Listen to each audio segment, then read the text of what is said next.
오래 일을 했죠. 한 18년 정도? 기자가 곧 저의 정체성이었어요. 그거를 이제 그만둔다라고 결심했을 때는 또 엄청 고민이 있었었죠. 큰 결정이었죠. 좀 더 빨리 일찍 나올 걸. IMF가 오면서 회사가 문을 닫았어요. 사실은 그 일이 저에게 굉장히 오랫동안 트라우마로 남아 있었어요.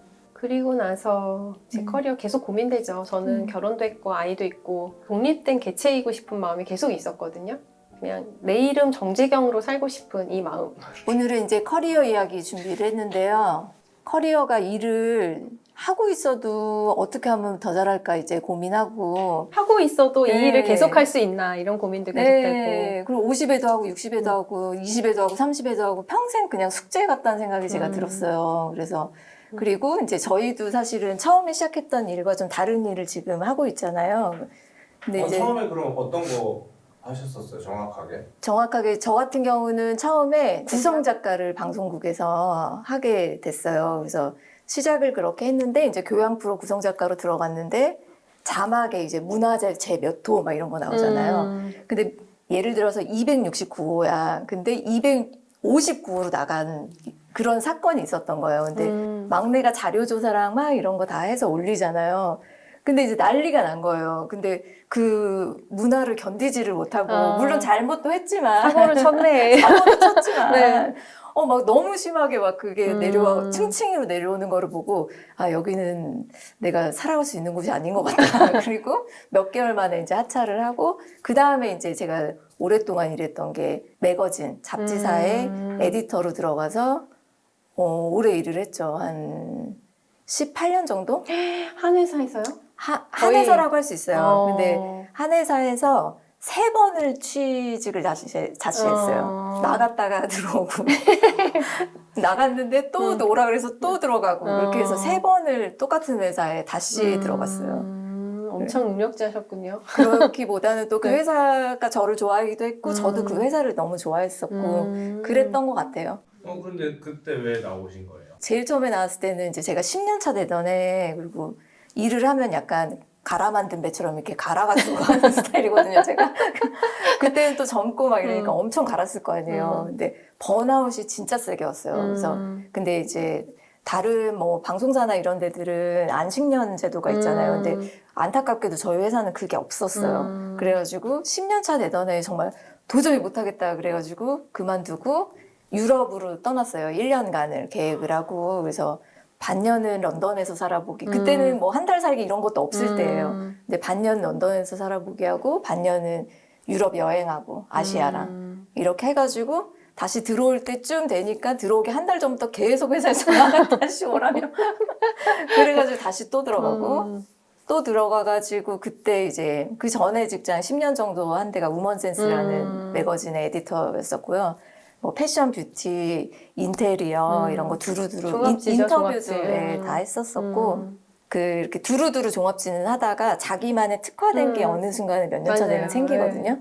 그때 이제 제가 좀 심화시켜서 했던 게 전문적으로 했던 게 인테리어 전문 기자였었어요. 그래서 그런 리빙 위주로 좀 많이 하다가 다시 두 번째 들어갔을 때 이제 리빙 센스를 다시 들어가게 됐죠. 그래서 거기서 편집장까지 하고 이직을 했어요. 이직을. 프랑스 라이센스 매거진 밀크 매거진이라고 되게 유명한 매거진이 있어요. 그게 이제 한국에 들어와 있었는데 거기에 편집장을 또 했었었죠.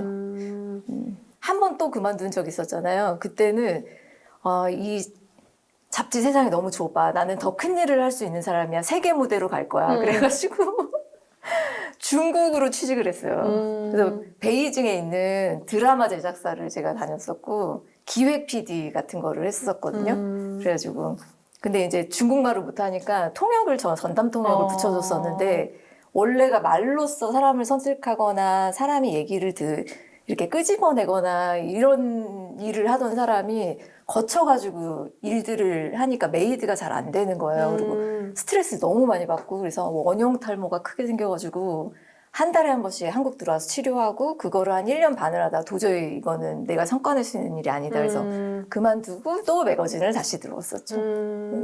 그렇게 해서 한 18년이 이어졌어요. 그럼 마지막 퇴사하셨을 때가 나이가 그때 42살이었고 그 마지막 매거진이 이제 밀크 코리아라는 잡지였잖아요. 그게 패밀리 라이프 스타일이랑 패션 전문하는 이제 책이었어요. 그거를 하는데 이제 잡지사는 워낙에 야근이 되게 많아요. 맞아. 한 달을 미리 살기도 하고, 왜냐면 다음 호를 그 전달에 내니까 그 한 달에 반 이상이 또 야근이에요. 근데 편집장은 뭐 어떻게 생각하면 편집장은 더 빨리 갈 수도 있다고, 집에 갈 수도 있다고 생각하실 수도 있는데 저 같은 경우는 제일 늦게 갔어요. 그래가지고 그러니까 마감을 앞두고 한 2주 정도는 2시간 정도씩밖에 못 자고, 집도 그래서 회사 근처로 옮겼었는데 집 갈 시간도 없어가지고 회사 정말 코앞에 있는 찜질방 가가지고 아침에 자고 다시 새벽에 나오고 막 이런 생활을 제가 몇 년을 한 거예요. 정말로 불태웠군요. 불태웠어요, 진짜 그때. 그리고 실제 일도 잘 됐었고. 근데 갑자기 이제 현실적인 뭔가 이게 확 오면서 아, 나는 지금 왜 이러고 있지? 그리고 그때가 디지털로 엄청 빠르게 막 급변하고 있었을 때였어요. 그래서 이렇게 세상이 바뀌고 출판업도 이제 흔들리고 있는데 나는 왜 밤을 새워서까지 20세기 방식으로 이렇게 일을 하고 있는가. 종이 이거를 보면서. 그때 이제 많은 생각을 하게 되면서, 그리고 잡지에서는 제가 할 수 있는 거를 사실은 편집장도 2번 했고, 더 할 수 있는 거는 사실 없겠다. 그리고 더 궁금한 게 없다. 그래가지고 이제 잡지는 그럼 그만하자. 이렇게 하고 마지막에 그만두게 되었죠. 큰 결정이에요. 18년이나 해왔던 일을 내려놓는 거잖아요. 네네네. 그리고 저는 일을 진짜 좋아했었거든요. 기자가 곧 저의 정체성이었어요. 그래서 그게 엄청난 저의 에너지였고, 다닐 때마다 아이템들 막 발굴하고, 보는 사람마다 다 인터뷰 대상으로 이렇게 리스트업하고, 막 삶하고 일이 별로 구분이 안 될 정도로 이렇게 되게 재밌게 즐겁게 또 잘했었었는데, 그거를 이제 그만둔다라고 결심했을 때는 또 엄청 고민이 있었었죠. 큰 결정이었죠. 그러네요. 그러면 이렇게 18년 동안 같은 일을 해오다가 나는 이제 이거를 그만하겠다라고 결정하면 이제 베이스가 깨끗해지잖아요. 근데 그때는 네. 그렇게 생각 못했어요. 그때까지 18년 동안 해왔던 게 저한테 뭔가 되게 든든한 뒷배가 돼줄 거라고 생각했고, 그러면 뭐 두렵거나 그러진 않으셨어요? 뭐 두렵다는 생각은 별로 안 했던 것 같고요. 근데 이제 그때 가장 큰 고민은, 저는 어쨌든 제가 좋아하는 일을 하면서 살아왔었기 때문에 좋아하는 일을 해야 되는데, 내가 이렇게 올인해서 나를 불태울 만큼 또다시 그런 노력을 할 만큼의 좋아하는 일이 도대체 뭘까? 그 고민이 더 컸었던 것 같아요. 근데 진짜 좋아하는 일을 찾기 위해서 그 한 1, 2년은 조금 찾아보는 과정에 시간이 좀 있었던 것 같아요. 그때 내 인생에 조직은 없다.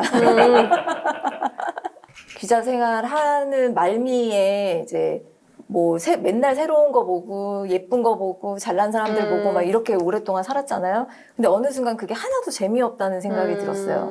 근데 지역에 가니까 새로운 게 너무 많고 거기 있는 발굴되지 아직 않은 자원들이 너무 많고, 그러니까 광산을 본 것 같은 그런. 네. 근데 이거를 컨텐츠로 만들면 다 너무 좋겠다 그런 생각이 드는 거예요. 이거 책도 되고 영상도 되고 전시도 되고뭐 행사도 될 수 있고 막 그런 문화가 될 수도 있고, 그게 눈이 지금 엄청 반짝반짝거려요. 네. 그래가지고 그 네. 로컬 콘텐츠에 대해서 너무 재미가 있어가지고 그 일부러 제가 기획을 해서 일본 소도시 취재라든지, 그리고 전국의 장인들을 찾아서 전국 취재도 다 많이 다녔었거든요. 그러면서 이제 소도시들의 아름다움을 이제 많이 알게 됐었고 재밌더라고요. 그래서 여행도 제가 엄청 좋아해가지고 마감 끝날 때마다 여행 다니고 그랬는데, 어디를 가더라도 조금 이렇게 시골 마을 같은데 찾아가지고 가서 거기에 문화도 막 이렇게 즐기고 예쁜 것도 보고 막 하여튼 그랬었어요. 그러다가 이제 나와가지고 무슨 일을 하면 내가 즐겁게 할 수 있을까? 그리고 1번은 어쨌든 저는 아이덴티티 자체가 컨텐츠를 기획하고 제작하는 사람이기 때문에 내가 컨텐츠를 만들면 정말 잘 만들 수 있는데 무슨 컨텐츠를 만들어야 되지? 그리고 나서 이 일 저 일을 하면서 찾은 게 로컬 일이었어요. 좋아했던 일 해보자. 그래가지고 로컬 일을 시작하게 됐어요. 그게 언제쯤이에요? 그게 나오고 난 다음에 한 1년 반 정도 됐을 때부터 시작을 할 수 있었던 것 같아요. 4년 반 전? 4년 반 전. 5년 전부터 프리랜서를 했으니까. 그러면 지금 한 5년 정도 하셨는데 네. 그때 처음 했던 생각이랑 비슷한 일을 하고 계시는 거예요? 일단은 그때는 제가 로컬에 있는 로망을 많이 봤잖아요. 와, 여기서 이렇게 살면 느린 삶, 슬로우 라이프, 그다음에 자연과 함께하는 정말 이 건강한 삶. 너무 예쁘고 막 이런 거를 봤잖아요. 근데 막상 로컬 일을 해보니까 그런 일만은 아니었어요. 그거는 정말 거기 가서 사는 사람들의 얘기인 거고, 지금은 그때 생각한 거는 로컬에서 사는 삶이었던 것 같고요. 지금은 로컬에서 사는 분들을 어떻게 하면 잘 살게 하기 위해서 인프라를 만들어줄 것인가 할 때 필요한 일들을 또 제가 하고 있는 것 같아요. 어쨌든 로컬은 로컬인데 음. 약간 길이 살짝 달라진 그런 느낌이 있네요. 로컬을 즐기는 게 아니고 즐기기 위해서 필요한 인프라를 구축하는 일인데 그게 컨텐츠 제작과에 맞닿아 있는 거죠. 그러면은 여기서 하던 일과 여기서 하던 일은 맥락은 비슷하지만 구체적으로 들어갔을 때는 언어도 다르고 하는 방식도 되게 다를 것 너무 같아요. 달랐어요. 그래서 그거를 그 다른 방법을 어떻게 익혀 나갔는지 그게 어떻게 진짜 처음에 너무 힘들었는데요. 제가 원래 로컬 일 처음 시작할 때 어떻게 시작했냐면 그 전에는 그래도 기자님 편집장 소리 듣고 대한민국 뭐 몇 프로 안에 드는 사람들하고 만나서 막 이런 것들이 있었잖아요. 물론 그것들 때문에 현실하고 또 괴리감이 있으니까 도대체 내가 남의 삶을 사는 건가 내 삶을 사는 건가 이런 고민도 물론 했었지만 어쨌든 그렇게 편하게 잘 살아오다가 막상 나오니까 이제 제 뒤에 플랫폼이 없어진 거잖아요. 그 전에 저를 지지해주던 플랫폼이 있었던 거고, 근데 그냥 김이라라는 사람밖에 없는 거예요. 그쵸. 어디에 김이라가 아니고 어디에 무슨 김이라가 아니고, 그래서 그거를 적응하는데 제가 진짜 한 2년 가까이 걸렸던 것 같아요. 너무 적응이 안 되고. 그때 뭐가 가장 힘드셨어요? 그때 이제 조직이 없다는 거. 그 전에는 제가 이렇게 얘기를 하면 마케팅팀에서 탁 뭐 하고, 기자들이 뭐 탁탁탁 해오고, 광고팀에서 뭐 하고, 출판팀에서 뭐 하고, 막 이런 식으로 이게 돌아갔잖아요. 인쇄는 어떻게 하고. 근데 처음부터 박스 테이프 붙이는 거에서부터 뭐 진짜 뭐 별의별 걸 혼자 다 해야 되는 거예요. 그리고 그때 한참 또 대기업들에서 지니님, 뭐 제이님 영어 이름 막 유행하고 막 그랬을 때란 말이에요. 그러니까 나오니까 저는 그냥 이란님인 거예요. 그래서 이란님? 머리에 피도 한 마리 이란님? 그래서 처음에 그런 1대1로 대화하는 것조차도 너무 힘들었어요. 아, 너랑 안 해. 그리고 처음에 이랬는데 개인과 개인의 커뮤니케이션도 좀 할 줄 알아야 되고 하여튼 그런 것들이 힘들었던 것 같아요. 근데 대표님은 계속 인하우스에 계셨고 저는 계속 밖에 있었잖아요. 네. 어떻게 보면 그 인하우스에 계신 분들의 변화의 속도가 바깥에서 사는 사람들보다 느려요. 느릴 수도 있어요. 많이 느려요. 네, 그래서 어떻게 보면 뭐 조직의 우수함, 뭐 우수하지 않음, 개인의 역량 차이 이런 거일 수도 있지만 어떻게 보면 동시대적인 감각을 맞춰가는 네. 속도가 다르기 때문에 네. 시대적인 감각을 다시 배웠다고 해야 될까요? 네, 맞아요. 근데 그게 조직 문화 안에서 조직 문화가 바뀔 때도 그런 일이 있잖아요. 그게 아니라 그냥 허허벌판에 나왔는데 막 1대1로 다이다이로 막 그게 오니까 그때는 그게 엄청 힘들더라고요. 이거는 에피소드인데 처음에 이제 로컬 일을 해야 되겠다 생각했잖아요. 내가 생각하는 그 아름다운 막 재밌는 지금이야 리틀 포레스트가 있으니까 그런 거 막 상상하지만 그런 일 하고 난 그런 데서 기획하고 콘텐츠하고 너무 행복하겠다 막 이러면서 했는데 누가 일을 저한테 주겠어요. 내가 뭐 하는 사람인지도 모르고 잡지사에서 뭐 일했다는데 그래서 so what?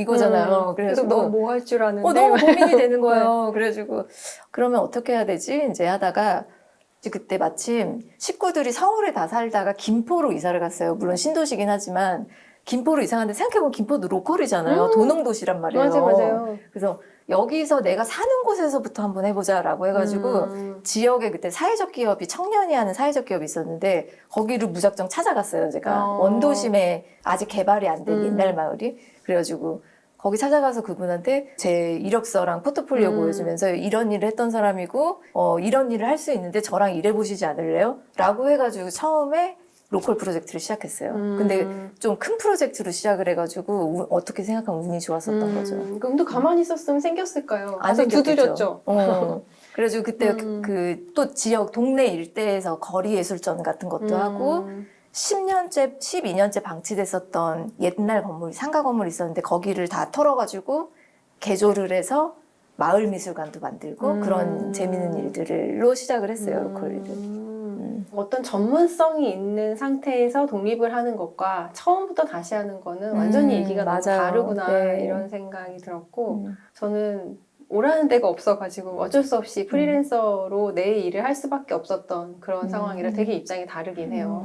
대표님께서는 딱 내가 원하는 회사에서 오래 시간을 보내셨는데 저 같은 경우에는 내가 좋아하는 회사에 들어갔어요. 저도 매거진 에디터로 시작을 했는데 제가 들어갔을 때 얼마 안 돼서 IMF가 오면서 회사가 문을 닫았어요. 그러니까 저는 제 커리어가 제대로 똑바로 서기도 전에 직장이 없어졌는데 그리고 갈 데가 없어서 경력 관리가 잘 안 됐어요. 어떻게 보면. 근데 사실 그건 제가 못했기 때문이기도 하죠. 잘했으면 어딘가에서 데려갔을 텐데 내가 못하니까 나를 안 써줬구나 라고 생각했고 사실은 그 일이 저에게 굉장히 오랫동안 트라우마로 남아 있었어요. 그리고 IMF 이후의 사회상에서는 20대 여성한테 일자리가 주어진다라는 게 그거 자체가 굉장히 고마운 일이었던 것 같아요. 그때는 가장들도 갈 곳이 없어서 진짜 뉴스랑 신문에 보면 슬픈 얘기들이 너무 많았거든요. 그래서 회사를 제가 원하는 일을 할 수가 없으니까 그냥 잠깐 정말로 월급만 벌자 이렇게 생각하고 회사를 다녔던 것 같아요. 이제 내가 원하고 내가 좋아하는 일을 하기에는 점점 그쪽하고 멀어진다라는 느낌이 있었고 그리고 결혼을 했는데 이렇게 벌어서는 서울에 집 한 채 사기 힘들겠다 이런 생각을 하게 돼서 남편이 회사를 다니고 그러면은 내가 뭔가를 해보자 라고 해서 시작하게 된 게 더 리빙 팩토리라는 저희 생활용품 브랜드예요. 네. 그때가 20대셨어요? 딱 30 됐을 때요. 30 됐을 딱 30 때. 됐을 때. 그때가 2001년도. 그때는 인터넷 상거래가 막 성장하던 시기니까 그냥 뭘 올려놔도 다 팔리는 거예요. 그러다 보니까 이제 팔 게 없어요. 팔 게 없어가지고 뭔가 상품을 찾아야겠다라고 생각하는 때 이웃시장이라는 중국의 도매 시장이 있어요. 신문에 그때는 정보가 많지 않으니까 신문에 전 세계의 도매 시장인 이웃시장이 있다 이렇게 써 있는 거를 보고서 이웃시장이 어디지? 라고 막 검색을 하는데 잘 안 찾아져요. 근데 상하이 옆에 있는 이웃시장이 있대요. 그래서 그럼 상하이까지 일단 찾자. 안테나를 쫙 뻗쳐서 상하이에서 공부하고 있는 유학생을 하나 찾아요. 그래서 그냥 걔한테 물어봤어요. 거기 가면 가이드 해줄 수 있니? 그랬더니 해줄 수 있대요. 자기 집에 와서 자도 좋대요. 그래가지고 그때 그냥 커다란 가방 들고 가서 그 친구랑 같이 이웃시장을 갔어요. 그 친구도 이웃시장을 가본 적이 없어요. 근데 상하이에서 버스 타고 4시간 반인가 5시간인가 엄청 머네. 작가님도 굉장히 용감하셨다. 그냥 직진. 그래서 그냥 직진. 가고 그냥 직진이에요, 지금. 지금. 가서 보니까 도시 전체가 도매시장이에요. 정말 엄청나더라고요. 그런데 품질 관리가 안 돼요. 예를 들어서 제가 거기서 예쁜 수건을 보고서 뭐 100장 이렇게 주문을 내고 오잖아요. 그러면 맨 위에 장은 제가 주문한 수건이 있어요. 그런데 뒤집어 보면 다 다른 거야. 뭐 이런 식으로 상상할 수 없는 그런 경험들을 많이 해요. 하다가 우리가 종이 테이프라는 걸 또 만들게 됐는데 커리어 가드닝이라는 책에서 소개도 하고 있는데 종이로 만든 테이프를 우연히 발견했어요. 걸어가는데 뭔가 눈에 탁 들어오는 게 있어요. 이렇게 봤더니 테이프 위에 딸기 모양이 프린트가 되어 있어요. 종이 테이프에 딸기 모양이 있는데 그 딸기 모양이 너무 예뻐서 심상치가 않았어요. 근데 5개가 있는데 저 이거 다 저 주세요. 그래가지고 갖고 왔는데 사이트에 올리자마자 바로 다 팔리는 거예요. 5개가. 네, 누가 샀는지도 모르겠는데 어쨌든 반응하는 속도가 너무 빠르잖아요. 그래서 다음날 또 갔어요. 그래서 그냥 창고에 있는 거 다 달라 그래가지고 돈이 없잖아요. 그래서 그냥 신용카드로 현금 서비스를 1,500만 원인가? 그 당시에. 테이프만 1,500만 원을? 네, 그래서 어쨌든 그게 잘 팔려가지고 종이 테이프로 뭔가 회사다운 회사의 모습을 갖추게 됐어요. 더 리빙 팩토리가. MD셨네요, MD. 어떻게 무슨 일을 했는지도 몰라요. 그냥 닥치는 대로 그냥 하는 거니까. 그러다가 멜라민 테이블웨어 또 저희 아이템으로 네, 라인업 되면서 대표 아이템. 그게 또 많은 사랑을 받았고 계속 그렇게 이제 비즈니스를 키워 오는데 뭔가 한계가 계속 부딪혀서 그러면은 다음 단계는 뭐가 있을까 이런 고민을 하다가 2008년도에는 신사동 가로수길에서 카페도 있었어요. 그 카페를 오픈을 해가지고 정말 우리 제품들이 사용하고 경험할 수 있는 곳이 있으면 좋겠다라고 해서 그 당시로는 좀 또 빠른 개념인 복합 문화 공간으로 해서 뭐 저희 제품도 판매하고 카페도 하고 책 이런 것도 같이 하고 이런 공간이 있었어요. 세컨 팩토리였죠. 세컨 팩토리, 세컨드 팩토리. 엄청 잘 나가는 약간 브런치 카페 스타일의 네. 거기다 신사도 가로수길. 네, 가로수길 막 네. 뜨기 전에. 진짜? 기억이 나는 것 같아요. 그 2층에 있던데. 네. 그리고 이제 리빙 팩토리 계속 해야 되나 말아야 되나 계속 고민을 하다가 혼자 일을 하니까 그때는 직원은 없었거든요. 혼자 일을 하니까 뭔가 속도가 늦어진다 이런 느낌이 들어서 그때 몽당 디자인 협동조합을 만들었어요. 우리가 혼자 일하는 사람들이 많으니까 모여서 함께 할 수 있는 걸 해보자. 같이 전시도 나가보고 그래가지고 이제 리빙 쪽에 있는 사람들을 모아서 그때 대표님을 만났죠. 리빙 센스 계실 때. 근데 그 협동조합은 너무 재밌었는데 고만고만한 사람들이 모여서는 힘들다 이것은. 그래서 한 3년 정도 하다가 걔는 그만했고 그리고 나서 저는 제 커리어 계속 고민되죠. 저는 결혼도 했고 아이도 있고 그래도 저는 경제적으로 사회적으로 독립된 개체이고 싶은 마음이 계속 있었거든요. 그냥 내 이름 정재경으로 살고 싶은 이 마음. 그거는 지켜주고 싶었어요. 네. 그냥 독립된 개체로서. 그래서 고민을 하다가 리빙 팩토리도 아껴주시고 사랑해주시는 분들이 많아서 계속 간간히 비슷하게 유지하고 있었는데 완전히 카피하는 브랜드가 생겼어요. 복제하는 브랜드가 생겨서 그때 나는 말로 표현할 수가 없어요. 그래서 그러면 나는 아무도 복제할 수 없고 앞으로 계속 해나갈 수 있는 일은 뭘까에 대한 고민이 굉장히 많았던 것 같아요. 그래서 저는 그게 뭘까에 대한 고민이 있었어요. 그러면서도 경제적으로 자립할 수 있어야 된다. 그때 마침 식물에 대한 관심이 굉장히 많이 커졌고 그리고 그동안 제가 해왔던 이런 일들과 연결돼서 그러면은 식물에 대해서 관심이 생긴 거를 예쁘게 하는 것들과 연결해보자라는 생각으로 플랜테리어에 관련된 책을 쓰게 됐어요. 그게 저희 첫 책 우리 집이 숲이 된다면 이라는 책이고 그 책을 쓰면서 계속 생각했던 게 다른 사람이 복제할 수 없는 것은 그냥 삶이겠구나 그런 생각을 많이 하게 됐고 좋은 글을 쓰려고 하면 좋은 사람이 돼야 된대요. 그래서 그때부터 더 모든 면에서 더 흠이 없는 모습을 갖고 싶어서 노력했던 것 같아요. 사실 40대 중반부터 글을 쓰기 시작했기 때문에 와, 내가 이 나이에 처음부터 새로 시작하는 이 커리어를 할 수 있을까? 얼마나 힘들까? 이게 하는 의미가 있을까? 뭐 이런 회의와 냉소도 굉장히 많았던 것 같아요.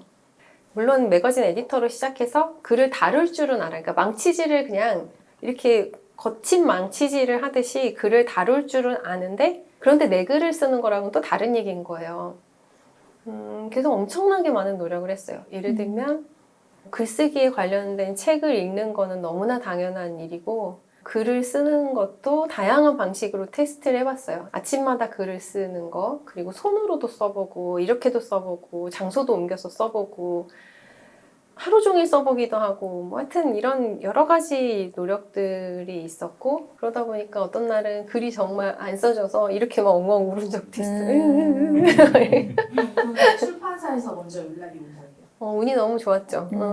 그 브런치에서 추천작으로 선정이 되면서 정말 많은 출판사들의 러브콜이 있었고 브런치 작가들 95,000분의 브런치 작가들 중에서 다른 일을 하면서 작가로 성장한 6분의 작가님들 속에 제가 한 명으로 뽑혀서 10주년 전시를 같이 참여하게 되는 그런 기회도 있었죠.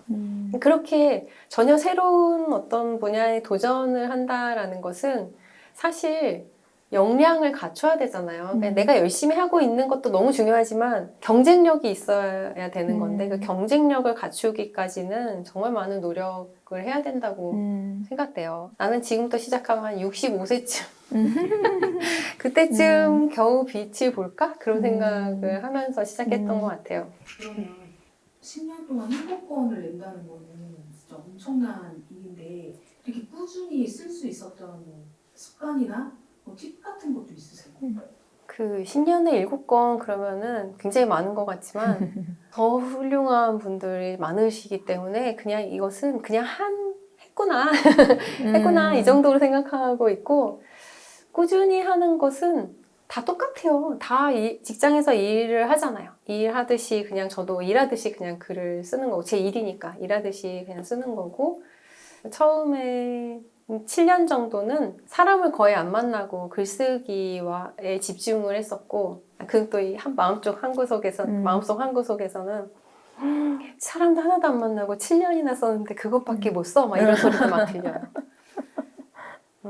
저는 제가 40대 중반이 될 때까지 내가 매일 꾸준히 뭔가를 할 거라고 생각을 못 했어요. 처음에 글쓰기를 시작할 때 제가 저한테 노트 한 권을 안 사줬어요. 어차피 며칠 쓰다가 마를 거니까 그거 뭘 또 사. 어차피 하다가 말 건데 이렇게 생각하고서 그냥 굴러다니는 노트들을 모아가지고 약간 누더기 같은 그런 노트로 시작을 했어요. 근데 제가 지금 그런 노트 쓰고 있는 것 같아요. 다음에 새 노트 사주세요. 써야 되겠네요. 내년에는. 그래가지고 그 노트를 처음으로 다 쓰고 그때 저는 제가 처음으로 내가 매일 무언가 할 수 있는 사람이구나라는 걸 처음으로 알았어요.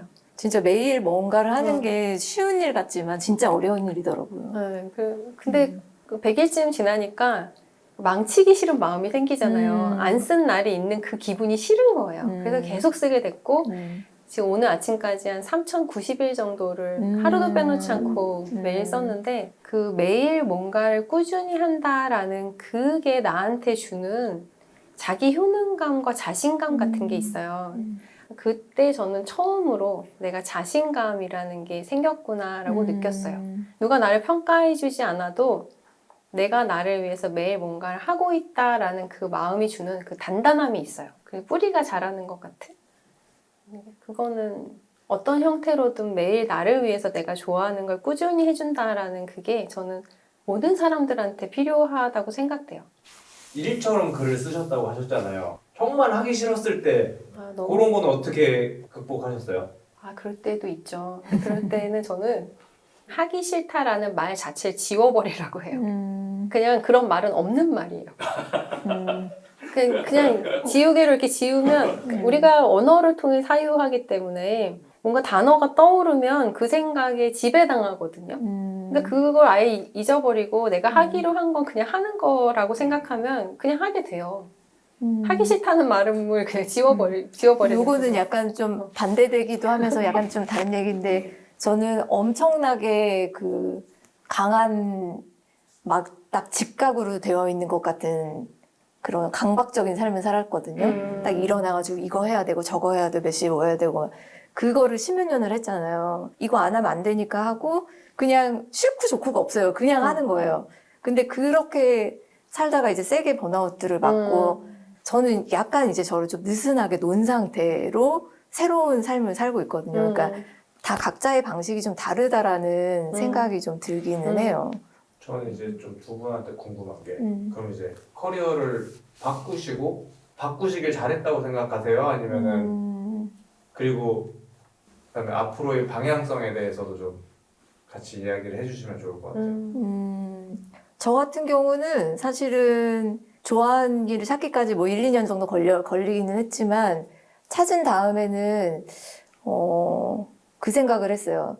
직장 생활을 너무 오래 했다. 좀 더 빨리 일찍 나올 걸. 좀 더 빨리 나와서 내 사업을 했다면 좀 더 다른 패기와 에너지와 아이디어로 더 많은 큰 일을 할 수 있지 않았을까라는 생각하고 맞게 가고 있는 것은 같지만 매일매일 매년 고민은 들죠. 사업하시는 분들 다 똑같잖아요. 내년에는 또 뭘로 해서 먹고 살지.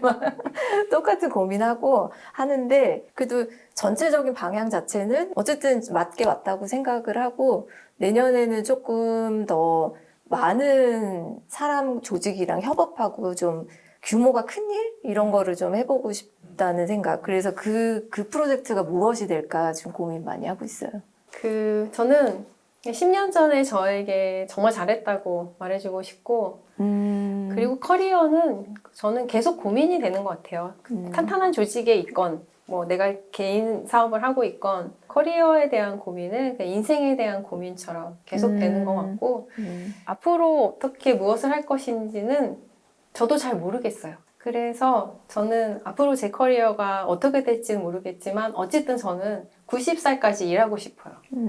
그러니까 그때까지 계속 일할 수 있게 여러 가지 노력들을 해나갈 생각이고 지금 현재의 저의 꿈은 초록생활 하는 사람들이 모여있는 리조트를 만드는 거예요.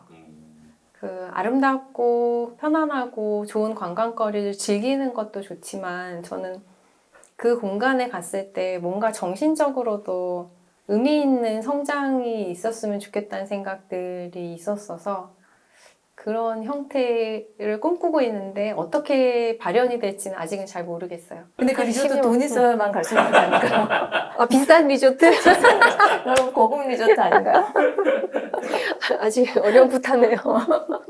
사업을 도전하거나 아니면 커리어를 전환을 하려는 사람들에게 그런 아. 사람들한테 뭔가 해줄 수 있는 얘기가 있을까요? 저 같은 경우는 저도 그냥 어떻게 보면 되게 무모하다는 얘기 많이 들었었거든요. 다 그만둬버리고 쉬고 그만두고 갑자기 중국 가고 막 그만두고 갑자기 혼자 막 뭐 한다고 하고 그러니까 제 생각은 그냥 뭐 성향도 있을 테고요. 근데 저 같은 경우는 그런 생각해요. 지금 안 하면 또 늦어져. 내가 이 일을 진짜 꼭 해야 된다. 내가 이 일을 정말 좋아한다. 그런 확신이 일단은 있어야 돼. 근데 그 확신이 들면은 지금이 가장 빠른 때다. 그 생각을 하고 그냥 하나하나 차근차근 시작하는 게 가장 빠른 방법인 것 같고, 그리고 실패해도 괜찮잖아요. 뭐, 또 실패가 젊은이들만의 전유물로 또 느껴지는데, 저는 그렇지 않다고 생각해요. 그냥 정말 뭐, 100세 시대여서도 있지만, 끊임없이 나를 찾다가 가는 게 인생인데, 내가 좋아하는 거, 생각해봤던 거, 도전해보고 싶었던 거, 한번 해보고, 아님 말고 그럴 수 있잖아요. 그러니까 조금 더 너무 심각하게 생각하지 않았으면 좋겠다라는 거. 근데 그래도 저는 뭔가를 완전히 그만두고 새로 시작하는 것은 내가 벌어서 내 삶을 살아가야 되는 사람이라면 조금 신중할 필요는 저는 있다고 생각되고, 왜냐하면 당장 다음 달에 300만 원 써야 되는데 돈이 없어. 그러면 지금 일자리보다 못한 일자리에 가서 일을 할 가능성도 있어요. 어쨌든 벌어야 되니까. 근데 저는 그냥 그 일을 하면서 내가 원하는 일을 할 수 있는 시간과 에너지를 만들어 나가는 것도 한 방법이라는 생각을 해요. 어차피 여러분들은 내가 이 일을 시작하면 너무 잘할 거고 더 바빠질 거기 때문에 지금보다 더 많은 일을 해야 되면 해야 되지 지금보다 적은 일을 하게 되진 않을 거예요. 많은 일을 한다라는 것은 내 시간과 에너지를 쓰는 방법을 새로 익히는 건데, 사업을 한다, 뭐 돈을 번다, 내가 좋아하는 일을 한다, 이거 이전에 내 시간과 내 체력과 정신력을 사용하는 방법을 다시 세팅해야 될 것 같아요. 그러니까 미리 지금 내가 좋아하는 일, 사업을 크게 될 거를 연습하는 거야 라고 생각하고 하는 일을 하면서 해보시는 것도 추천해드리고 싶은 방법 중에 하나예요. 그러면은 뭔가 두 분의 커리어나 이런 걸 봤을 때 나는 이런 일을 하는 사람이에요? 아니면 앞으로 이런 일을 할 사람이에요? 라고 소개했을 때 어떻게 소개를 하고 싶으신지. 저는 그냥 예나 지금이나 똑같이 컨텐츠 제작자, 기획자인 것 같아요. 근데 그것의 형식이 달라질 뿐이지 컨텐츠를 기획하고 제작하는 거는 그냥 저의 업의 예전부터 지금까지 본질인 것 같아요. 콘텐츠 기획의 좀 범위가 광범위할 뿐. 뭐 그쵸. 다양할 뿐. 네. 저는 세상을 이롭게 하는 사람? 네. 그냥 어떤 형태로든 이롭게 하는 게 제가 가장 큰 보람을 느끼는 것 같아요. 오늘의 총평을 한번 해주시면 될 것 같아요. 오늘의 어땠는지. 총평. 네. 오늘 원래는 저는 약간 구성을 어떻게 생각했냐면 40대 이후에 이제 커리어가 많이 흔들리고 실제 주변에서 너무 많이 보고 저도 겪었기 때문에 그렇다면 어떤 해결법을 줘야 되고 그렇다면 어떤 완벽주의. 유익한 결말을 맺어야 할까 막 이런 생각을 했는데, 그게 아니어도 우리의 그냥 솔직한 대화 속에서 공감할 수 있는 부분이 있는 것만으로도 그게 해답일 수도 있다. 뭐 약간 그런 생각을 해서 편하게 진짜 촬영했어요. 저는 제 커리어가 항상 완벽하지 못하다고 생각했거든요. 한 번도 제 커리어를 좋은 커리어라고 생각해 본 적이 없어요. 왜냐하면 세상이 말하는 좋은 회사, 뭐 1등 뭐 엘리트 코스 이런 거는 아니었기 때문에. 근데 어느 순간 후배들이 저를 롤모델 삼아서 40대를 보내겠다 이런 얘기를 들었을 때 어떻게 보면 제 좌충우돌한 커리어는 성공도 있고 실패도 있고 잘된 것도 있고 이런 과정 속에서도 계속 앞을 보면서 나아가는 이걸 담겠다고 하는 걸까? 라는 생각이 들었어요. 오늘 이야기를 하면서. 그리고 저희가 가지고 있는 게 정답은 아니고 그냥 이렇게 사는 사람도 있구나. 네, 그렇습니다. 오늘 되게 즐거운 시간이었어요. 수고하셨습니다. 수고하셨습니다. 자, 그럼 저희 다음엔 어떤 이야기를 같이 나누면 좋을까요? 저는 조금 그래도 신년 주제에 맞는 그런 거면 더 좋을 것 같다는 생각이 들어요. 자기 관리, 아까 자기 관리? 뭐 먹고, 뭐 운동하고. 음. 신년이니까. 그런 것도 네. 그 안에 뭔가- 루틴도 들어가고. 신년이니까 또 뭔가 준비하는 사람들도 있을 거고 신년을 어. 위해서 어떻게 준비해야 돼요? 그거 해볼까요? 자기 관리요? 자기 자기 관리. 관리. 네. 자기 관리 좋습니다. 피지컬, 뭐 멘탈, 뭐 이렇게. 피부 관리도 있고. 좋네요.